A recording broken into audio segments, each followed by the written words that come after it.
कराची में कुछ देर की मूसलाधार बारिश के बाद मुख्तलिफ इलाकों में तालाब के मनाजिर नजर आए।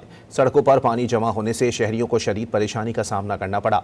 बारिश के मुख्तलिफ इलाकों में सड़कें भी धंस गईं। करीमाबाद के करीब नाले में गाड़ी और मोटरसाइकिल सवार जा गिरे, जिनको फौरी तौर पर निकाल दिया गया।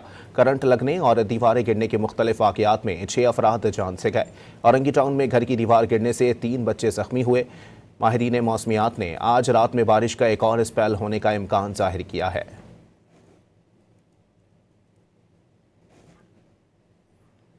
कराची में कुछ देर की मूसलाधार बारिश के बाद मुख्तलिफ इलाकों में तालाब के मनाजिर नजर आए। सड़कों पर पानी जमा होने से शहरियों को शदीद परेशानी का सामना करना पड़ा।